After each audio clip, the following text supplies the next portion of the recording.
With the recent release of Godzilla vs. Kong, it seems like the MonsterVerse has come to an end, and if that's the case, that doesn't mean we have to stop talking about it. I'm excited today to rank every single film in the MonsterVerse and surprise you with my number one because, well, I surprised myself with my favorite film in this universe.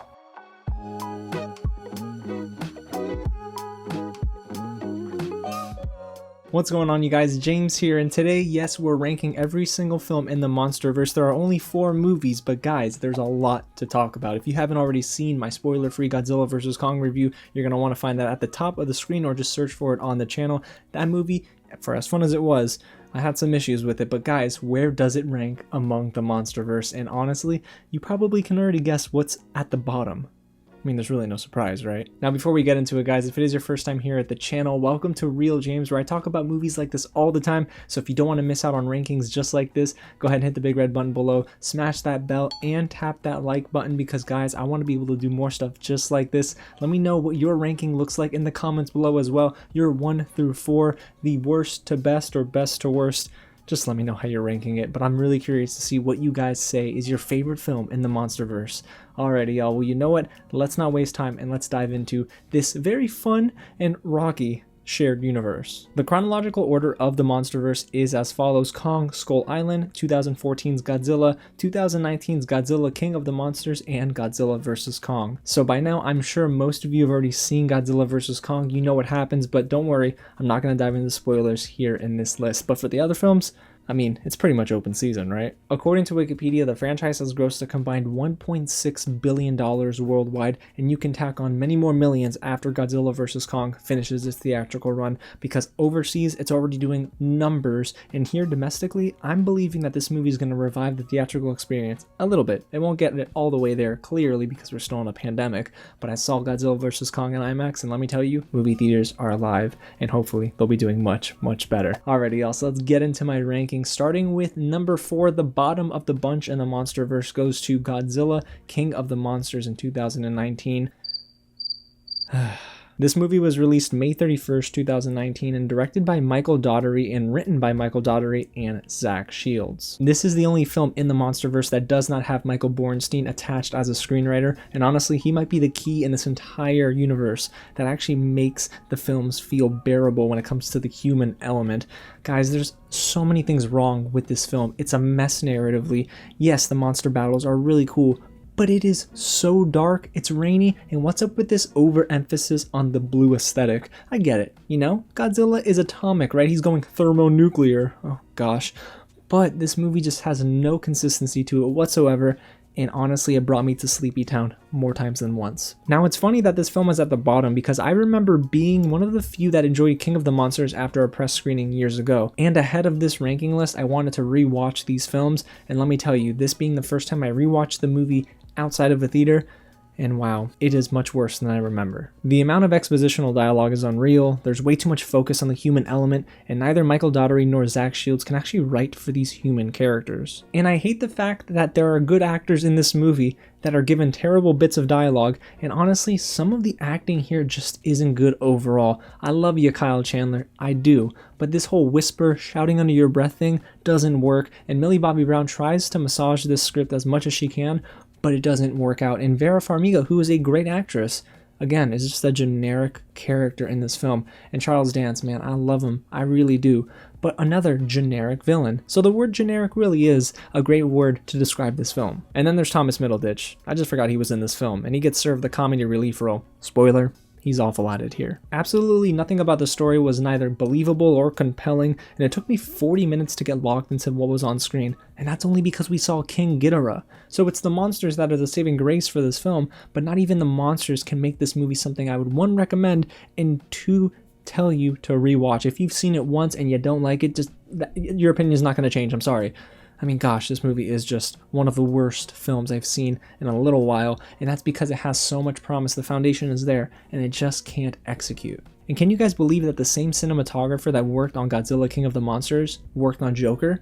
I mean, I couldn't either. Alrighty, so let's move on to number 3, Godzilla vs. Kong, which is releasing in theaters and on HBO Max March 31st, 2021. It's directed by Adam Wingard, and it's written by Eric Pearson and Max Bornstein. I know that might be a shock to you because this film is getting praised everywhere, and it's not a bad film, guys. It's easily the most rewatchable of this entire bunch, to be honest with you, but there are things holding it back. Now, I know I said a ton in my review, but this film really does have the most well-directed fights in the entire MonsterVerse. However, it just can't overcome that terrible writing for the human characters. This is arguably the most consistent film in terms of pacing and structure in the MonsterVerse, and again, the fights are just amazing, man. The punches that Godzilla lands, great. Kong's growls and his menacing appearance was awesome, but they use Kong in a certain way for the story that helps push it along instead of just using these humans to be the ones that drive the plot forward. So I appreciate what Adam Wingard did, but the writing for me was still not good enough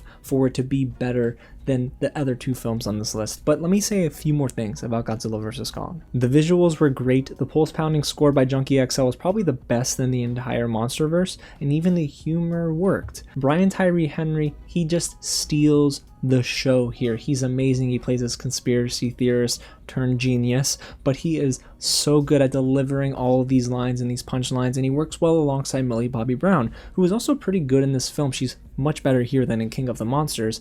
However, Millie Bobby Brown, I don't necessarily think fits in these roles for some reason. I don't know why. Something's holding her back, maybe. I know she can act her butt off, but there's something about this film or these films that she's starred in where her personality doesn't always shine through. I also really couldn't care for Kyle Chandler again in this film, but at least he wasn't in here a lot. However, the complete standout here that stole the show was Kaylee Hotley. She plays Gia, who has that special connection with King Kong, and I loved their dynamic, but more importantly, she delivers a very raw and emotional performance. This was probably the most relatable performance since Bryan Cranston's in 2014's Godzilla. So guys, I'll tell you, Godzilla vs. Kong, not a bad film. It's still that 3 out of 5 kind of movie, but still it's worth a watch. But again, it's not better than this number 2. So coming in at number 2 is Kong Skull Island. It was released March 10th, 2017 and directed by Jordan Vogt Roberts and written by Dan Gilroy, Derek Connolly, and Max Bornstein. Guys, I don't know what it is, but these movies always have so many darn screenwriters. I'm wondering if maybe they had one or just two. It could be a little bit better. But anyway, I digress. Let's get into Kong Skull Island. I rewatched this film right before Godzilla vs. Kong because I genuinely didn't remember too much about the film other than I liked it. And guys, I liked it even at home. Maybe I liked it a little bit less because I didn't see it on the big screen, but to be honest, the humor holds up. John C. Reilly is great. Tom Hiddleston is so awesome as this katana-wielding man. Oh, trust me, he's like this ex-MI6 agent or whatever, and he's just awesome in this film. Yes, a little hokey and cheesy. That's the entire movie, to be honest. I think director Jordan Vogt Roberts knew what he was doing with this film. The visuals pop, and the script is a little generic sometimes, but I did still appreciate the film for what it did succeed at, which was making our characters likable. Again, John C. Reilly as Hank Marlowe was great. He brings a very emotional touch to this film, and Brie Larson is an awesome actress in this movie. I don't know what it is about Brie Larson, but I feel like every time I rewatch one of her movies, I end up liking her performances even more. So I need to go back and rewatch Captain Marvel. Even though I liked her in that film the first time, I'm wondering if she's just as great. Anyways, she's awesome in this film. And then there's Samuel L. Jackson, who plays a U.S. military colonel, I believe, but he's upset that the U.S. pulled out of the Vietnam War and wants to get one more go at killing a foe, and that seems to be King Kong. Let's just say he doesn't succeed. But I loved his one-liners, and I really appreciated what they did with this character, and honestly, this is very much your typical Vietnam War movie anyway, with Black Sabbath blaring and a helicopter. You guys know the drill. But there are some amazing set pieces here. I really enjoyed, again, what director Jordan Vogt Roberts pulled off. Even though it's a little too formulaic for my liking, I still think that this movie is much better than the other two that we talked about, only because the characters are just written in a way that I feel like, okay, maybe they're breaking out of that terrible curse of having terrible human characters. Unfortunately, that didn't really last too long, but still, this movie is definitely one you should watch if you haven't already. It's fun, and it's just exciting to sit back and watch Kong tear up some skull crawlers. Oh yeah. Alrighty, you guys, it's time to get into the number 1 film I have ranked in this MonsterVerse. You guys might be a little upset. Please don't yell at me. Actually, wait, if you want to have this discussion in the comments, we can. My number 1 film is 2014's Godzilla. It was released on May 16th, 2014, directed by Gareth Edwards and written by Max Borenstein, but funny note, uncredited were Frank Darabont and Dave Callahan. I don't know why I said funny note, I just love those kind of behind the scenes things. Anyway, guys, this film is definitely one that has divided audiences, and me as a member of Team Godzilla, I gotta let y'all know, this is the most well-directed Godzilla film of the MonsterVerse, and honestly, this is where I feel like Godzilla shines the best. But I gotta go back in time to young James, because I did a complete 180 on this movie. When I first saw this in theaters back in 2014, I hated it. I found it boring, I couldn't see much at all, and that's not because I wear glasses, it's just so dark. And I hated the fact that all the big Godzilla fights happen off screen, even though we did get a killer sequence at the end. But rewatching this film for the first time in 7 years changed my entire outlook on the film. I really enjoyed Gareth Edwards' approach to Godzilla. It's more of a thriller, suspenseful ride rather than an in-your-face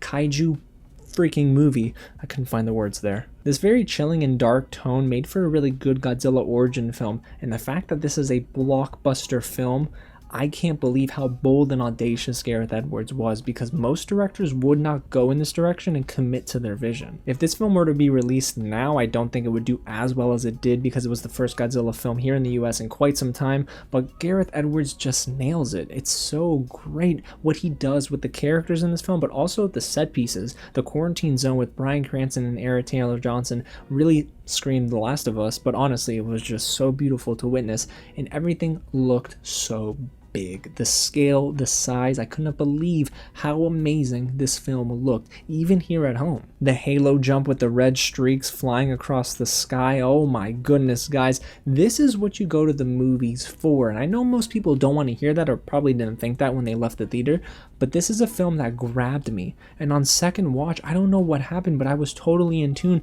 to the point where I was cheering and shouting at my TV screen, especially at the end with Godzilla breathing that atomic breath in the Muto's mouth.